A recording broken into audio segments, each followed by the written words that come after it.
recording. All right, so we have Nikki Woods in the house. Nikki is a brand strategist and the former producer of the Tom Joyner Show. So guys, Nikki has more than 20 years of experience as an on-air personality and senior producer of the Tom Joyner Show, the most successful syndicated urban radio show in history. She's also the CEO of Nikki Woods Media, a corporation that rocks with entrepreneurs and influencers who want to grow their business to 6+ figures by leveraging the media and monetizing their expertise. To her credit, Nikki has written 6, God, it makes me feel so inadequate, 6 best-selling books, been featured on CNN, Huffington Post, Black Enterprise, the New York Times, and many more. She's positioned her students and clients to be seen by over 873 million people and generated over 8 figures in sales from the media and mentored more than 500 authors to best-selling status. Nikki is a trendsetter, a social media influencer, an author, a blogger, a motivational speaker, and mom. With her widespread and diverse social platform, Nikki continually empowers, educates, and enlightens those who are looking to impact the world with their message. Most importantly, Nikki is the mother of 2 teenage boys and 2 dogs who think they're teenage boys. Nikki, welcome. Tonight, Nikki's going to be chatting to us about how to get your next media mention and skyrocket visibility for your coaching business. This is exactly about that amplification of your brand. Welcome, Nikki. I am so excited to be here. I mean, I've learned a lot. You've had some brilliant speakers and some really engaged questions. And I mean, it's just been really exciting. So I am honored to be here and I'm really appreciative of the invite. Thank you. Go for it. Tell us what you got. Tell us. Well, so one thing I do want to say is that you mentioned, the media loving your mess. So we'll just start there. The media does love mess. We love the story. One of the biggest misconceptions, I think, especially as experts, which a lot of us are, people who have, done something for a very long time, and that's what we're focused on, is that we want to hit them with the head. We want to show them what we got. We want to tell everything we know and just impress everybody with our brilliance. And that's great. Obviously, we want that credibility, but it really is your story that people connect with, and the media knows that. So it doesn't matter if it's good or bad. If it's really bad, we do like the story of redemption, but we do want to know what your story is, because that's how our audience connects. And it's more about the walk that you've walked as opposed to, what you've learned. And I'll just give a brief example. We had a financial expert on, or we were trying to get a weekly financial expert for our Money Monday segment. And, we just assumed that if we got somebody that, that our audience was aware of and that, our audience was familiar with it, that would be fine. And when she got on, we realized that she really just had no connection. I mean, people knew who she was, but she could not talk to our audience in a way that they understood, because she really hadn't lived the kind of life our audience lived. So while she was talking about, buying Tesla stock that's just about to divide or do whatever, our audience is even trying to figure out how they're going to pay for their kids to eat lunch the next day. So they're 2 totally different perspectives.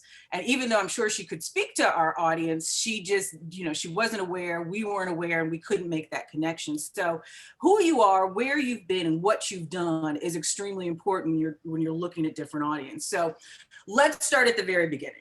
So as Jay said, I've been in the media a very long time. I've been in Chicago. I worked in Boston. I was a reporter, as a sideline chick at ESPN when I first started.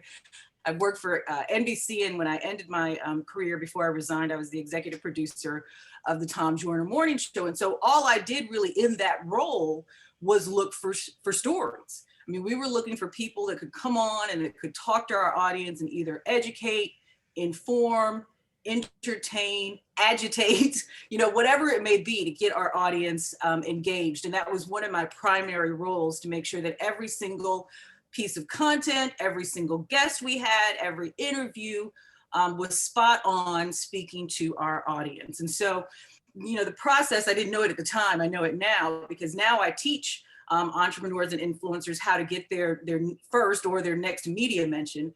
So now I understand the process. And because I was in the role before where I was receiving all of the pitches and all of the requests for interviews, I learned a lot of things that you should not be doing when you're doing it. So we're going to talk a little bit about that. But as this whole summit has been about, the very first thing that you have to do is figure out what your message is. What is your story? Why are you wanting the interview in the first place? And what impact are you going to leave? And so obviously at different times that could be different things, but for most of us, at the very heart of who we are, is our story. We do things, a certain way. And I don't think a lot of us take the time to figure out why it is we do those things. So when I first started, I guess I was about 5 years in, I started going to see a therapist because I had been through some trauma early in my life. And I was like, okay, finally it's time let's figure it out.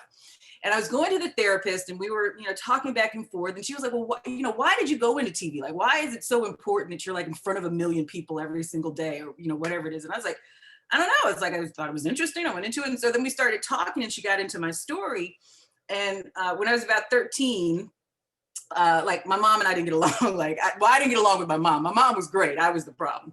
And so at about 13, I told my dad, I was like, we don't really need her anymore. Like I'm old enough. I can do the dishes. I can cook dinner, all that kind of stuff. And, obviously my teenage ignorance, I was like, she can go. And my dad told me, no, if anybody's going to go, if I'm going to pick anybody, it's going to be her because she's the one I'm going to be living the rest of my life with. And then you're going to get married and you're going to leave. And obviously at 13, that's quite a hard thing to hear. I understand it now, but it broke my heart. And it said a few things to me that I didn't recognize at the time. And it said to me that I didn't matter. It said to me that what I thought wasn't important. It said that to me that people weren't going to listen to what I had to say. And so my therapist was like, well, what does a little girl who feels like she doesn't have a voice go do? She go gets a job where 1 million people listen to her every single day. And I was like, it connected things for me in a way that it never had before. And I realized in that instance, and I probably wrote my first book like in that year, I realized in that instance how important my story was. And how me being able to find and use my voice was really the great equalizer for my audience, because most of my audience has that same pain point. They want to figure out what their story is and then how they can leverage it for greater visibility. So once you figure out what your message is, once you hone in on your story, and I know there was some talk earlier about vulnerability and transparency, and quite honestly, I mean, I've lived my life out in the public for 20 years. I had my son, oh God, he's 19 now. And I was on the radio with my legs still in stirrups. Like I had just pushed him out. So it's like, I'm really used to being transparent and open and honest. But I do agree with what was said earlier, is that a lot of times you do want to have a little bit of resolution with whatever the story is before you start sharing it, because people are going to expect strategies, tips, tools on how to move from that situation to the next. So you do want to be able to have some next steps. You do want to be able to say, look at me, I was able to do it here, you can get through this. But I don't think that anybody's mess ever ends. So I don't think, you can be as successful as you want to be, but you're still going to have issues and challenges to go through. So I think that people, and in this age, in the social media age that we're in, they're extremely savvy when it comes to, people, the imposter syndrome and people not being honest and people not being transparent. I mean, you can fact check anything nowadays. And so I think people have come to expect a certain amount of honesty and transparency. And it is the fastest way for your audience to find you. So even if you're going on, like, say, CNN, and your story is that, at one point in your life, you were homeless and, you had to start your own business and, you were able to, through certain strategies that you have now, put into a framework, you've been able to, build a $1 million business. Then, now you help other homeless people do the same thing. That is going to be a lot more to someone who may be financially in challenging circumstances than it would be to a millionaire. So everybody that's listening to CNN is not going to be your ideal client. But because you've shared your story, they know she knows what it's like to not be able to feed her children. She knows what it's like to not have a home to live in. She knows what the struggles are, and she will be able to help me in a way that somebody who was born, with a wealthy father may not. Not that their advice is any less credible, it's just not coming from the same spot. So once you have your story, no matter where you tell it, your audience will be able to find you. We had a fitness expert on, and we always say we have to vet people. And so I had a fitness expert on my podcast, and afterwards I was asking the producer, I was like, has she ever struggled with weight? Like, I'm talking to like real women. Like, I'm still trying to lose baby weight like 19 years later. Like, I want to talk to somebody who's been there. I don't want to talk to somebody who's been like a figure skater all her life, and and now she's just trying to maintain now that she's 30. Like, that's not going to do much for me, because I just don't think she knows my challenges. But that's just how people think. And not that her advice is any less credible than the other person. I just don't relate. So I am a certain audience member, whereas somebody else may be. Like, if you're an athlete all your life, maybe that's what you need. So that's why stories are so important. And that's why once you tell them to the media, you're able to then help people self-identify who are going to be your clients.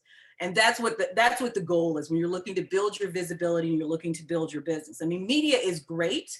Just like social media is great and all these other marketing tactics are great. But if you don't have a way to help people self-identify and then funnel them into potentially being a client, it really is just one more thing to do. I mean, 10 million people seeing you on CNN is going to do great for your visibility short term, but long term, where are you going to take them? So that's the first thing, is making sure that you have your story. And then once you have your story, you want to make sure that you can then leverage it in a way that it entices the media, so that you can then get the interview, right? So there's a few steps there. And a lot of people, I think, are a little intimidated by reaching out to the media. They go through some mindset things, like, who would want to hear my story? I'm sure there's somebody much more qualified. I haven't been doing this long enough. I'm not successful enough. And I just want to say that I think we all go through that. It's perfectly normal, but you have to get over it. Because one, obviously you're in this business to make a difference. You're doing what you're doing because you want to change lives. And this is probably the fastest way to get your message out to people. So it's important that you take that step if this is what you choose to do. And then the next thing is that we are just in this ridiculous 24/7, 365 content cycle, and journalists are struggling to keep up with interesting, valuable, educational, informational content, stimulating content that they can give to their audience. So they are looking for people. I've seen producers on Facebook, like, just posting, just like, who has a story we can share. We're getting into the holidays. Finally, the election kind of cycle is dying down a little bit, so there's a little bit more room. COVID is still taking up a lot of media space, and even the election, but it's just not as crowded. And so now we're starting to look for more feel-good stories, more holiday-type stories. People have been really challenged in business this year, so we're looking for business experts that can help. But now is a good time, because it really does slow down when you get to the holidays with what kind of content they're looking for. So I'm sorry, I don't have my chat up. So if anybody's been asking questions, I apologize. And so just know that going in. The second kind of mindset shift you should know before you reach out to the media is that you want to look at this as an opportunity to provide value to any audience. And I will sound like a broken record when I go through this, because it is just so important. It's simple, but it's so important. So this is not a sales pitch. This is not, the media's job is not to help you sell your book. It's not to help you build your business. It's not to help you promote your new service. Our job is to make sure that we're providing value to our audience. So you want to lead with the value. So obviously, if you've written a book about how to become a millionaire in 6 months or less, you know a few things about how to become a millionaire in 6 months or less. And so that is the value.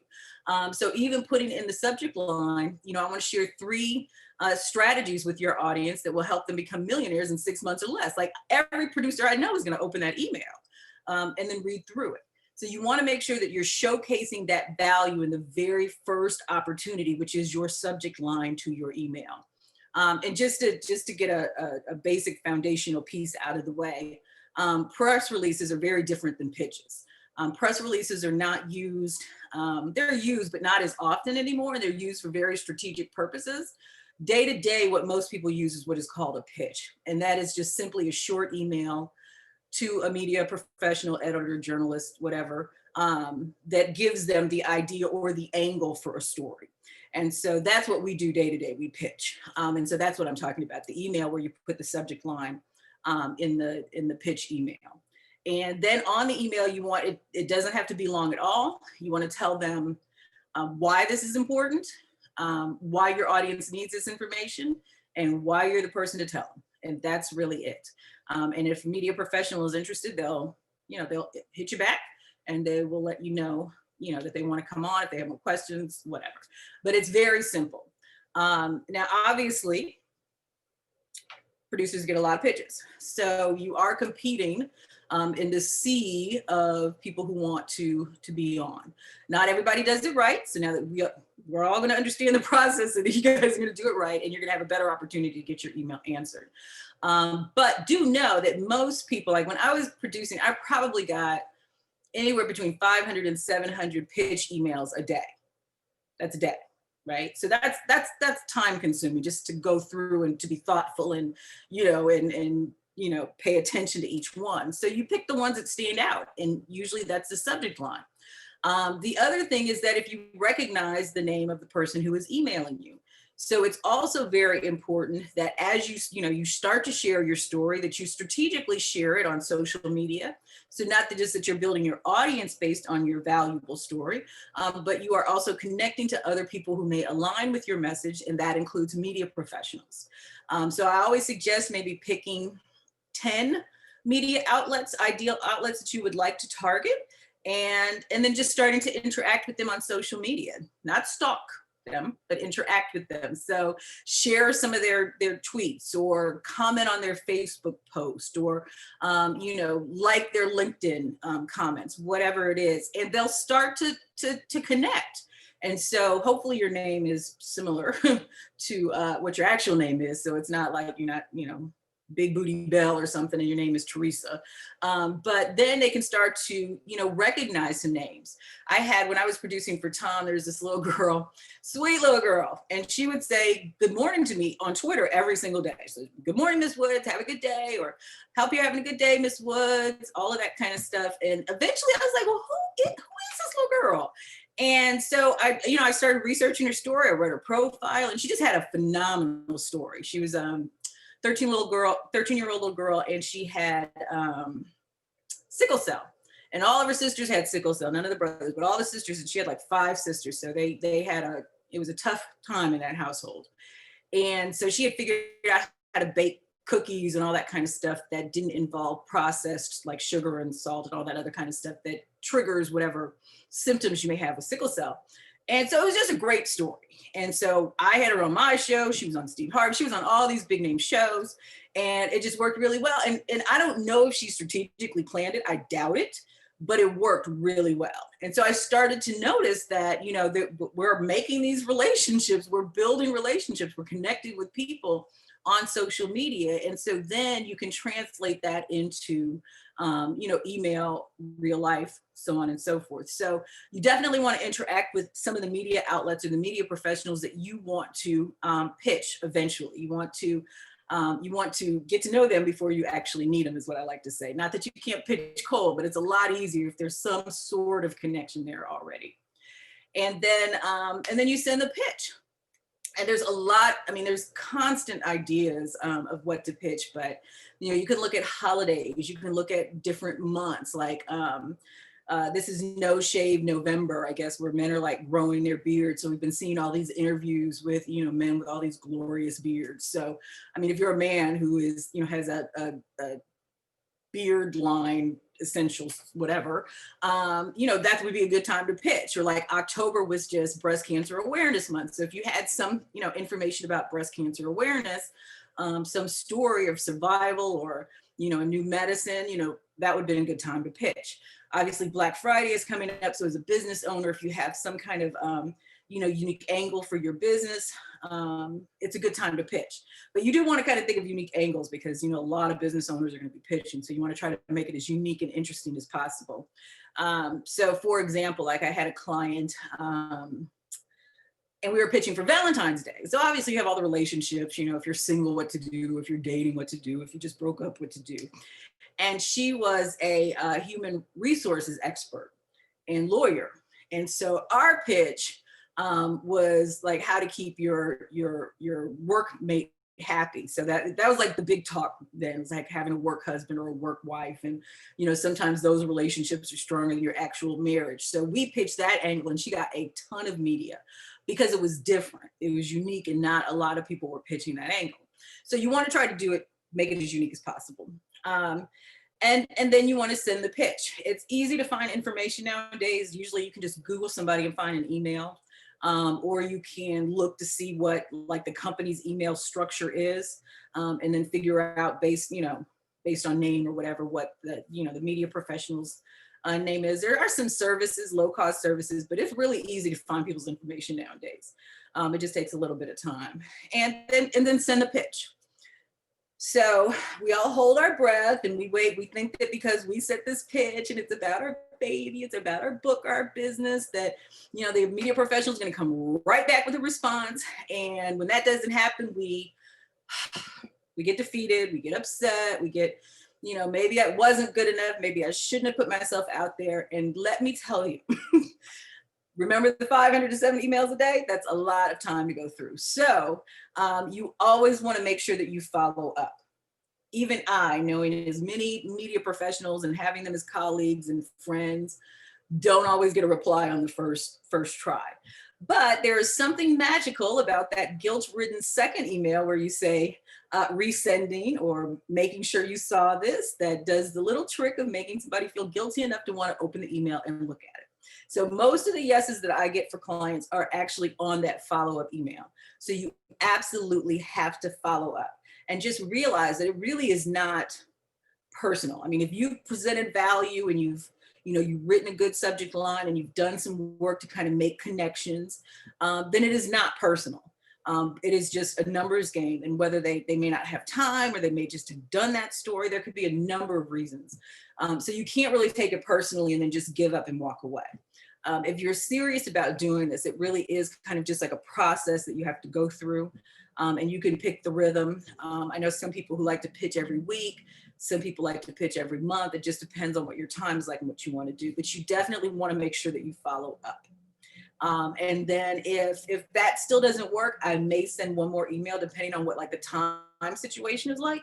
And then you may want to just change the angle. Maybe it was not the story, but it was the angle. You never know.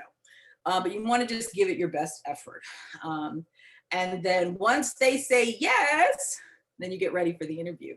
And then just remember that whenever you're going into an interview, especially if it's like radio or TV, because they can tend to be really quick, that you want to make sure you know what your message is, and your message should consist of, a relevant part of your story, or your story that's relevant to what the interview pitch was, because we all have lots of stories that we could tell that will help people relate to us. So just make sure you pick the right one, and then you always want to have a call to action. So your call to action could be anything depending on what your goal is. Most of mine, my clients want to grow their businesses. So it's either a list building goal. I don't generally suggest anybody sells anything on the air. We all, I'm sure, are familiar with funnels and all that kind of stuff.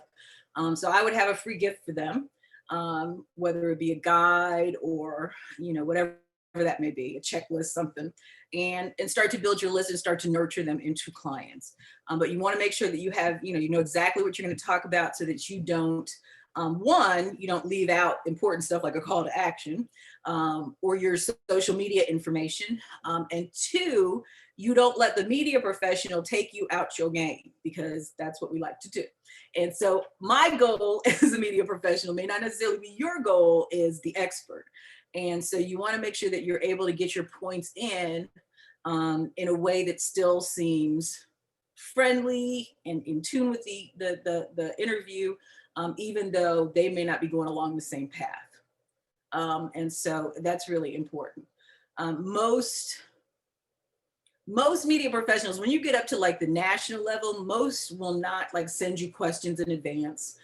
They certainly don't accept questions from you. And so, you might not know what they're going to ask. And so you have to be prepared for it not to be necessarily along signs, in your plan, but you have to be, know what you're going to talk about, be confident enough that you can get it in, whether they want it or not. Now, most media professionals recognize that we are showing up with something to sell. And so they will mention that you have a book. They will mention that you have a business. They will give out your website. And so you will definitely get traffic. And that's why it's better to be prepared to take that traffic and nurture it into a client as opposed to try to sell right away. Because most people, they want to get to know you a little bit better before they start buying, especially if it's a higher price ticket. And then just a caveat to that is that you want to make sure, especially if you're talking about like a CNN or really large platform, you want to make sure that your website is able to handle the traffic that they are going to send to your website. I cannot tell you how many times we would get texts talking about, stop telling people to come to my website, it's shut down, or it's called the Shark Tank effect, where you go on Shark Tank and you talk about your new wonderful product and then they endorse it and then you get all of these orders and you're not able to fill them. So it's almost worse when you have too much traffic that you can't handle as opposed to not having enough traffic.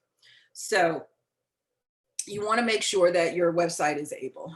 So you get the interview, you go in, you nail it, and now what? And now we go again. So now you keep pitching, but you also want to remember that media stays around a long time. So most media, if it's not online already, if it is a traditional media like radio or TV, they do have partner websites that they use and they put their content on. So you definitely want to make sure that before the interview, before you go on, that you're letting people know that you're going to go on, that this is going to happen. And then after the interview, you want to make sure that you share it out plenty of times. One, because you want media outlets to know that you are going to be a partner in this process and you're not just looking for them to promote you. But two, you want the credibility that goes along with you having been on the media. And so you want to make sure that you're sharing it plenty of times. It gives you a way to share your message in a way that is different than normal, and also just lends a certain air of credibility. So it's just really, really good to do. And then, like I said, you want to keep trying, and just know. I think that people don't realize how important we are now to the media. So this kind of goes back to the fact that we're in this 24/7, 365 cycle. So the media is watching, like the media is looking for experts. Like we're Googling, trying to see who comes up. So sharing your message online via social media, content marketing, blogging is really important now. So I've had clients, that have come to me and there's just nothing I can do because they tell me they want to be a financial expert, but then all they're talking about on Twitter is, the cake they baked last night or their two adorable little puppies. And if CNN goes to their Twitter feed, they're going to be like, well, where's the financial expert? So you want to be conscious of the fact that you are sharing your story, you're sharing your expertise, and you're doing it in a way that's engaging and transparent, but also is showing that you're the authority and that you're the expert in this space so that the media can say, oh, so they are the expert, they do know what they're talking about, they're sharing it, and they have an engaged audience. It's no longer really, obviously 1 million followers is a great thing to have, so I'm not going to even go there, but it's not necessary. The media is savvy too. So we know if we're looking at your Twitter profile and you have 100,000 followers and only one person retweeted your motivational quote, like that's an issue. That 10 times out of 10, you bought those followers, and that's not what we're interested in. So it's not even about the numbers anymore, but it's about the quality of the numbers. And if you have an engaged amount of, an engaged audience and a certain amount of people who are really caring about what you have to say. It's like, we used to have the influencers and now we have like the micro influencers. And so they're niching them down, but they're all extremely important. So if I'm, on Good Morning America and, I am you know, the baby segment lady or whatever, and all we talk about is like the important things for children and babies, then I'm looking for a micro influencer in that area. I don't necessarily need some big person. I just need somebody who's got all the mamas, you know, on lock. So you want to just make sure that the content that you're sharing is really, really important, and that the story that you're sharing is there, and that it's authentic, and that it's transparent, and that it really does connect you to your audience. So Jay, I don't know how long I have, but you know, I talk for a living, so I could go forever. I don't know if there are questions. If somebody, I've got so many questions, but I don't want you to stop. Like, I'm just like, just keep it coming. Oh! No, I love questions. But yeah, so it's just going back to what everybody has been saying. It's just really important to be transparent, to share your story, and even in the media, you don't want to bury that.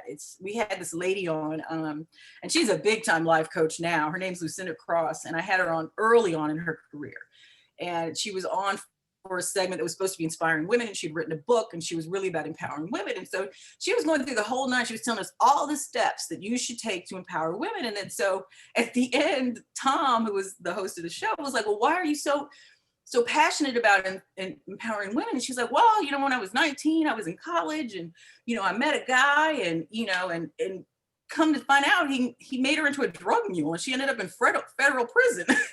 And we were like, that's the story. Like, you got to lead with that, because it was just so fascinating. But it's just brought everything home as to why she was so, you know, so passionate about it. So you can't bury the story. You can't bury the story. So yeah. Good stuff. Love it, love it, love it. Wow. I mean, just give me a moment just to catch up here. Catch a moment. All right. So I want us to just double back for a moment and define media, because media can be a very overwhelming concept. Media, especially for a new coach, especially for someone who's trying to build traction. The idea of heading straight to CNN or straight to Good Morning South Africa is huge. Like, if you're struggling with confidence to show up online, heading for the big guys, the nationals, and that is terrifying. Now, and that's a great point. And that's something that I stress, because there's so many good opportunities to get media along the way. And if the goal really is to build your business, CNN may not be the best outlet. So let's just talk about the different kinds of media. So there's social media, obviously. And then there's online media, which could be your podcasts, or your online magazines, you know, Facebook Lives, even for some people, are now considered online media for those who have bigger platforms. And then there's your local and your regional media. And then there's the national, and then you get into the international. But depending on what your goal is. So I had an event, a person, she was having an event, and it was like in Biloxi, Mississippi, which is a very small, out of the way city. And she wanted me just to do the strategy for her to get media, and she wanted to know how to get on CNN. And I was, you know, that would be great, but it might not be beneficial for all the people that, you know, because they're not going to come to Biloxi, Mississippi necessarily to come to your event. So local and regional media would be much more effective if the goal is to get people to your event. So you really have to be careful about it, you know, defining your goals and what you want to do, and then finding the media that fits. And it is so much easier to get famous, as I say, in your backyard than it is to try to start like on Oprah. So your local TV shows and your local news stations and radio stations and newspapers are dying for a homegrown story. Somebody that's, you know, from their hometown. You don't even necessarily have to live there now, but you're from there, or you live there, and you've done well, or, you know, you have a program, or you have a book. They want stories like that. So start there. Not only is it a lot easier to get, but it also gives you an opportunity to really hone your skills, so that when you get to CNN, you're ready. Because it is quite something, I think, for somebody to be sitting there and it going through your mind that there are like 10 million people watching you, like, at any given moment. And so really being comfortable in front of the camera, with your message and how you're going to get it out and how to interact with people and how to, answer questions on the fly. I mean, it's not something that people are always born with. I mean, it's something that you can learn, but it does take practice. And so that's why I always tell clients, and well, I tell them for two reasons. One, I tell clients, you should be doing those Facebook lives. You should be doing those Instagram lives. Don't say no to a podcast because you don't think that, they have a big enough audience. Use those to really hone your skills so you can get your message across. And then the other great thing about Facebook Live and Instagram Lives is they pop up really high in algorithms. So I've had clients, because I've told them do a weekly Facebook Live, they've got media professionals approaching them because they're sharing their story. And even now we're starting to do some Facebook Live, well, more Instagram Lives, and inviting the media to the Instagram Live and having like these virtual press conferences almost. And so it's really, really interesting the way the tides have turned, and we have so much power in our platform that a lot of people are not utilizing. Yeah, and I think that's also part of this whole COVID thing is that you don't have to be in a studio anymore. You don't have to travel. You can't be in a studio anymore. This is the studio. Like we're both in studio right now. It's that's the thing. So it's opened up a whole world for everybody. But I also I'm a controller. I don't know that I'd want to cut my teeth on CNN. Like I would not want to hone my skill because you could impact 10 million people, but 10 million people could also see you cutting your teeth for the very first time on media. Like, and it's so quick that if you're not ready, it could do your brand a disservice. And so it really does help. And like I said, I mean, CNN may not necessarily be your audience. And there's so many podcasts now and online magazines that are so targeted in their focus that if you're a woman who teaches pregnant pregnant mothers, that's it, but pregnant women to do yoga. I mean, there's a podcast for that. Like, there's a podcast for any and everything. And so finding those podcasts that have your ideal client in their audience will build your business a lot faster than necessarily being on CNN. It just depends on what you're talking about and whether or not it's a fit. But you're right. I mean, it is really intimidating to look into that camera, whether you can see those 10 million people or not, and to know that your message is going out to that many people and to not fully be prepared for it. So, and I mean, I still get nervous when I do interviews, like when I'm doing something big. I mean, it's just something that you have to kind of continuously do to kind of keep your energy up and to be able to answer those tough questions, because they will throw questions at you that can be kind of tough, especially if you're talking about like a CNN. It's not like a feel good, fuzzy, warm kind of network. Not the Ellen DeGeneres show. Yeah. You know what? And I think it comes down again to being intentional. There are a lot of things you could do in your business to promote and amplify your brand. The whole point of media attention is to leverage their audience. So ask yourself if they have your audience, not an audience, your audience. I mean, because they're asking themselves that. Yeah. So be sure to ask yourself that. And like I said, I mean, every audience is different. And, you have radio stations that, speak to 12 to 18-year-olds, and you have radio stations that speak to 55 plus. So you may be a financial expert, and because I love it when clients say, be like, well, who do you help? And they're like, we can help anybody. Like, everybody talks about money. I was like, yeah, but everybody doesn't talk about money the same way. So savings for a 15-year-old is certainly different than a savings conversation with a 55-year-old. So you have to know who you're talking to make sure that audience, that information is relevant. So it's not good practice to me to find 3,000 media outlets that you want to send your information to, because you really need to be able to do the research, know the audience, make sure that you're going to fit them, but also that they're going to fit you, as you said. I mean, it's really, really important. And the goal ideally for most people is that you become, a repeat guest, that you don't want to just do it once and, they'd be like, that didn't work. I mean, you want to be able to come back over and over again. So you want to make sure that you've done the research so that you can build that connection and be their go-to person, because also that media community is also very small. So if I had a guest that was really good, I would tell other producers like, oh, they nailed it. You should talk to them. Or somebody would call me and say, have you had this person on? You know, how did they do? Especially if you can't find any video on them. So that's another reason why doing Facebook Lives and stuff are so important, because people can see how you talk, what you know, how your mannerisms, how you get your message out there, what your energy is like. I mean, there's nothing like being up at 5 o'clock in the morning and watching the news and there's somebody on with really low energy. Nothing. So there's a lot that goes into it that you should consider. And so, yeah, starting smaller and working your way up and really cutting your teeth is always good. You know what? That feeds right back into what we said at the very beginning of today, was about small action steps and about knowing that you're going to fail. Let me tell you, your first Facebook Live, your first Instagram, in fact, your 20th Facebook Live and your 20th Instagram Live or story, whatever, is going to be pretty shit. Actually, it's not going to be great stuff.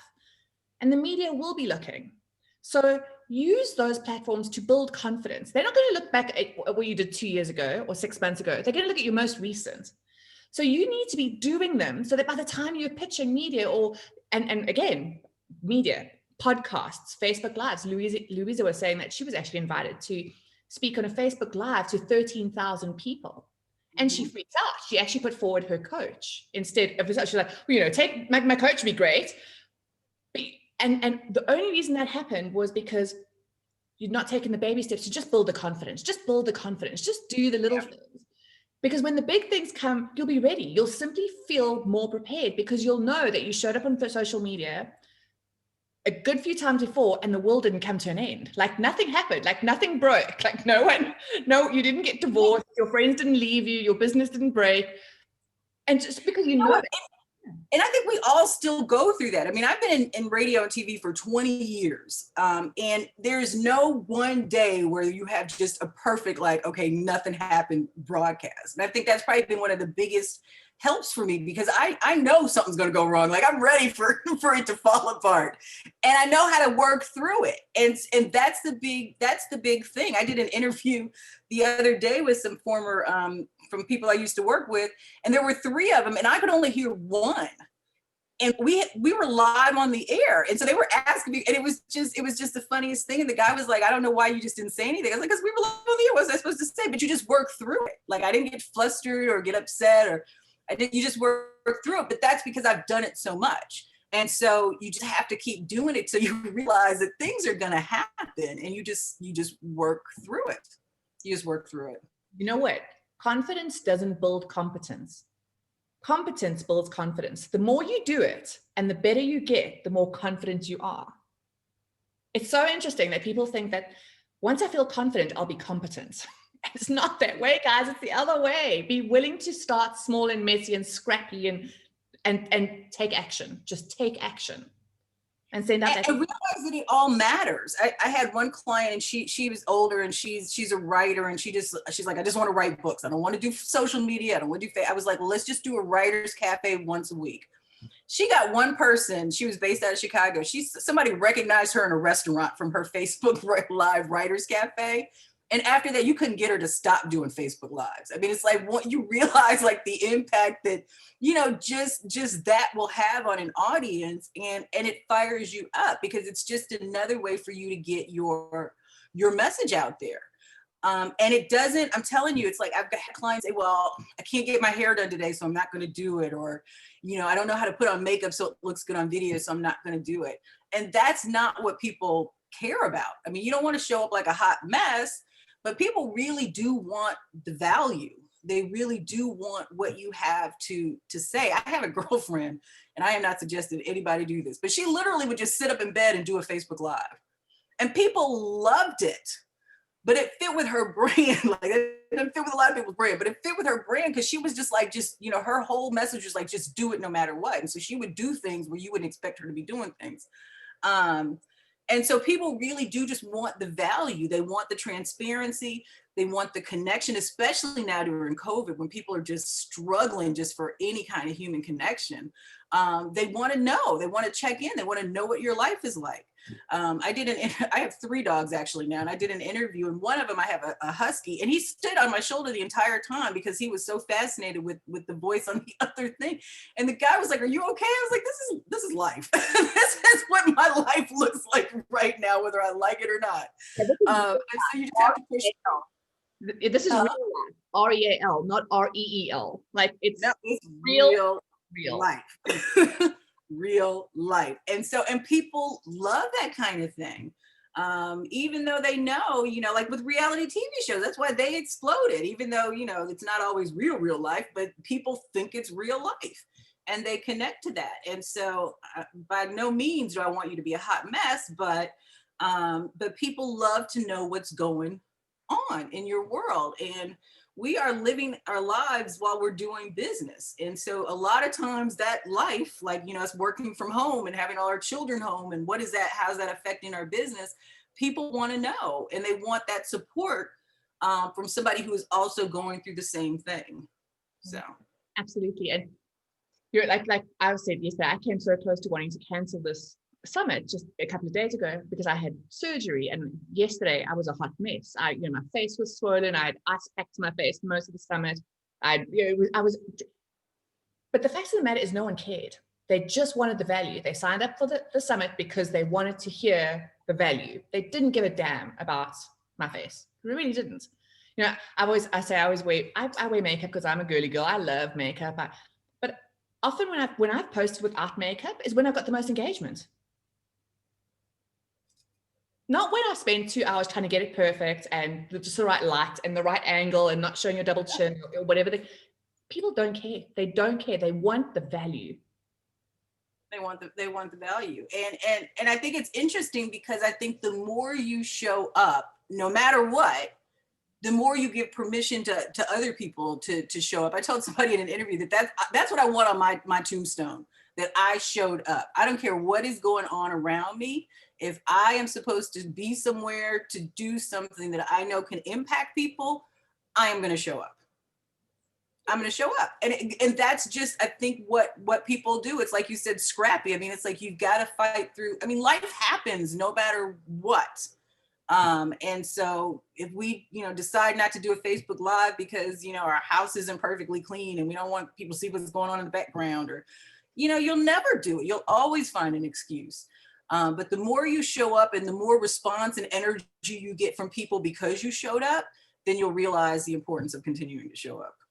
And so I challenge new coaches to ask themselves, what excuses are you giving yourself for not showing up? And are they lame ass excuses? Like, what excuses are you giving yourself? At what cost? Yeah. Right? Okay. What cost for you and what cost for the world? Because whatever you're not giving, you're keeping somebody from getting. And, sometimes, depending on what you do, their very life could depend on whatever it is that you're holding inside because it doesn't look perfect or you don't feel that it's perfect. And it's never going to be perfect. It's never going to be perfect, ever. Amen. Like, ever. Exactly what Nikki just said. Amen. I used an example earlier about someone standing on a ledge and you waiting to be perfect enough to step out and help them and talk them down. And of course, it's not always that dramatic, but sometimes it actually is. Sometimes what you've got to say is, like Louisa said, like, she needed to be here today. So sometimes you've got to show up because one person just needs to hear just that moment at that exact time. Yep. Okay, so back to media. All right. And I always say it in sales as well, the magic happens in the follow-up. And the follow-up is everything. It's transaction. What differentiates in your mind from a producer perspective, follow-up from stalker? Like at one point you go, but I sent you this email 4 times in the last 3 days. When are you going to respond? I've had people like literally send an email, and then as soon as I'm opening it, they're on the phone, like calling me to see if I got the email. Like, that's stalkerish. Like, wow. And most people are very clear. Like I say on my voicemail, like, don't leave me a voicemail about a pitch. Send me the email, because I may not always be the person that's supposed to have it. And so it's much easier to forward an email. You just never know. So you have to pay real close attention to how people want to receive something. But I mean, like I said, 3 times max is an email for me. And you want to make sure that you're pacing it out, unless it's something that's time sensitive. And if it's time sensitive, then you probably won't send 3 emails anyway. But give them a couple of days and then send it again. And then if they don't, just move on. Don't keep bringing up like, well, remember when I emailed you, or I emailed you 3 days ago and you didn't respond, and I emailed you 4 days before that and you didn't respond. It's just too much. So you definitely want to make sure that that you're following up in a way that people, that's natural with people. A lot of media now is open to people reaching out to them on social media. But if you DM somebody and they say, you know what, this is the producer, please email them. I don't like, inboxes on social media, then don't do it again. Don't do it again, and just follow that. But definitely, I think that most of us know when, people are like getting impatient, like, I've had to tell people like, please stop tweeting me this story. Like, I've seen it and it's not something we're going to cover.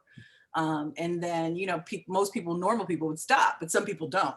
So you just have to be very conscious of that, because we don't have like a black list where like your name goes on an official list, but it's certainly a small enough community that if it's a problem, people may talk about it. So you just want to make sure that you're being respectful, and honoring people's time, like you would want somebody to honor yours. Okay, so how do you know when you've pitched something that it's fallen through the cracks purely because, you're sending it to a producer and they've only got so much time in their day and they've got these 500 to 700, or when you need to tweak that pitch, tweak the angle, and do it better? Like, is there any feedback mechanism? Does a producer go, hey, I love this, it's not quite what we're looking for, consider this? Because I'm pretty much sure they don't. I'm pretty, like, I know. No, we don't really do that. I mean, the only time you might get something like that is if you've done something like really, really wrong.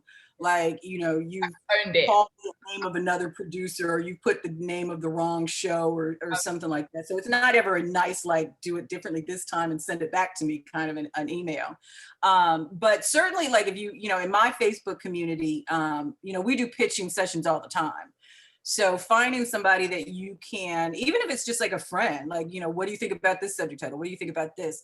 Definitely getting some feedback is good. But if you've sent out pitches and you just get crickets, nobody has answered you, then obviously I would think to switch it. But also, interestingly enough, I don't know if you guys have heard of Yesware or something like that, but there are email trackers where you can see who has actually opened your email and who has not. And I would certainly suggest investing in one of those. And they're probably like $7 a month or something. They're not expensive at all. But you would be surprised at how many emails just do not get opened.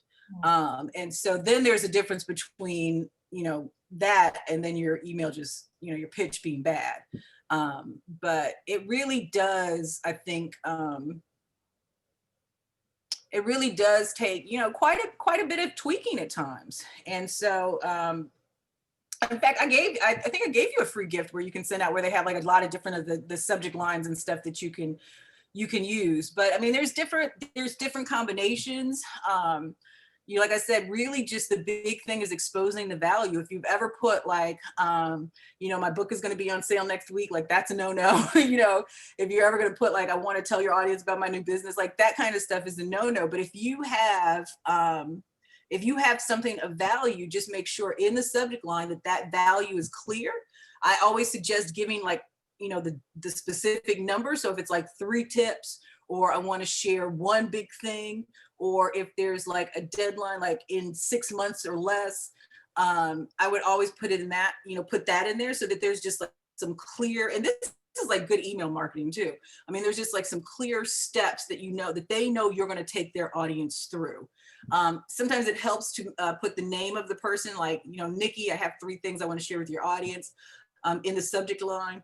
But you just want to make sure, like I said, that you're just exposing that value, that it's truthful. So you don't want to say you can make somebody $1 million, you have tips to make somebody a millionaire in 6 months or less, and you really can't. But just make sure that you show that value. But the biggest piece, I think, to getting your emails open is what I said before, which is the networking part of it. So you definitely want to start networking. You could even email a media professional just to introduce yourself. When things start opening back up, you know, a lot of the local media professionals are at events where they, you know, they go to different networking things, and you can go there and meet somebody. You just want to try to establish a relationship and show people that you are the expert. And that will go tons further in getting your email open than anything else. Good information. Love it. Okay, so time sensitivity. So obviously there are things that you're going to send ahead of Valentine's Day, or ahead of Black Friday, or ahead of Thanksgiving, or ahead of National Entrepreneurship Day, or whatever the case may be. Are those stories always going to be the first to be picked up? Do you always have to have a time sensitive kind of thing? Is sometimes just a story good enough? No, there are times where just a story is good enough, but I will tell you one other trick that really works well in getting media, and that is what we call newsjacking. And that is literally hijacking another news story. So if all we're going to be talking about, I remember I got a pitch, and I couldn't use it, but it was a brilliant pitch. And it was about the time I think that Kim Kardashian was having like her 18th child, or whatever number she was on. And the pitch was, regular people need nannies too. So it was like a big talk about whether or not she's gonna get an additional nanny, or it was just this whole big celebrity thing. And the pitch was like, regular people need nannies too. And it was a woman who had been a nanny for a while. And she was listing the reasons why regular people could afford a nanny and why they needed a nanny. And it was just such brilliant timing. And it was positioned perfectly just for like the regular person who like worked a regular job and would never think about getting a nanny. And it just was a perfect thing. But because we had to talk about Kim Kardashian anyway, or because we have to talk about the elections anyway, tying your expertise to a story that is going to have to be talked about, and probably has been talked about 10 million different ways, and we're always looking for a different angle, is the best way to get news. It's like the fastest way to get news. And those, though, are time sensitive. So in that case, you want to make sure that you get it to them right away. If you're looking at like a month like Black Friday, or if you're looking at like the holiday season or Valentine's Day, the biggest thing to remember is that media has different lead times. So if you're looking at like a physical magazine, they could be 6 months out when they're looking for their stories. So they were looking for their holiday stories in July, August to get sent in. Radio and TV and online magazines are a little bit different. Radio and TV, you could send it in a week before. You may get a call 2 days before, so it's a lot shorter lead time. So you just want to make sure that you're timing your pitches in accordance to the media's lead time. That's the biggest thing. But yeah, if it's time sensitive, you want to make sure that you get it, in early enough that they have time to consider it, but not too early that it's going to get stuck in a folder somewhere and forgotten about. And same thing with monitoring your expectations around, let's say, a podcast, or for whatever reason is, at the time at which you record it, they might be running it for it might only come out in 6 months' time. Like if they, seriously have a great editorial calendar and planning, strategy in place. But the other thing about podcasts is that they will stay like around like a long, long time. And people, they encourage people to download older shows. So a lot of times they try to make it as relevant as possible, and as I guess it's not as relevant, but as general as possible, so that, if you're going to offer a free gift, they want to make sure that that free gift is going to be there 6 months from now, just like it is today when you offer it. But you're right, podcasts, they could switch your episodes around. They could do a bunch of stuff because most of them pre-record so far in advance that you don't know when your episode is going to come out. Amazing. Thank you, Nikki. Thank you for everything you just laid down. Like, this is gold. It's gold. Guys, it's gold. I appreciate you having me. Very good. I'm just so glad you put this together. I don't think people realize that it's so much easier to build a business when you know some of this basic fundamental stuff up front, as opposed to trying to figure it out once you've already put your business on a certain path. So this is really, really good information for people to go into 2021. So. Absolutely. And you know what? A lot of people, you mentioned very briefly about networking and a lot of people's fear around social media and showing up. And a lot of people worry that they're feeling salesy on social media. I don't worry about feeling salesy on social media because I don't actually use social media for selling. I use it for networking. I use it to connect to people that I'm wanting to be associated with. You know, this summit is becoming a series of summits. It's something I want to keep doing because there's value in it and I'm getting great feedback from it. So I want to connect with people who are amazing. And that's why I use social media. And that's why, so it doesn't always have to be this thing about you showing up. Sometimes it's about you connecting. And that's a really great space to operate from. You know, connecting with people who are empowering. I agree. And I think that even, you know, in social media, you can tell people's intentions. You can tell people, you know, you can feel their energy and what they're trying to accomplish. And so it's like, when I got your email, it's like, I was all in, like before I even, responded, I was all in, because you do reach out in such a way that is so genuine. And that probably would be a great summit to have too, just how to network properly, because so many people go into it trying to figure out what somebody else can do for them as opposed to what can be built together. And that certainly feels a different way than when you genuinely just want to change the world and you want somebody else to be a part of it. So I think that would be a great conversation to have today too, because you've done it so well. I mean, it just was a great feeling. The summit has been phenomenal. I think your energy is phenomenal. And I'm just glad that you've showed up and you've said yes to what you're supposed to be doing. Thank you, Nikki. Thank you for your time, your incredibly valuable time. The freebie will be going out with the replays as well. So you will get access. I think it's a publicity plan. All right. Yes. Yeah, it's a publicity plan. So you'll be getting that with the replays, and guys, use it. Remember, like I said to you, nothing on the summit is going to mean a damn thing if you don't take action. Like action where it's at. Our experts have come out and laid it out for you. Now it's up to you, right? If you want to collapse time and make things happen faster for you, then reach out to these experts and work with them. Like that's where the magic happens, when you don't have to do it yourself, when you don't have to try and figure it out yourself. It can take you years to figure it out.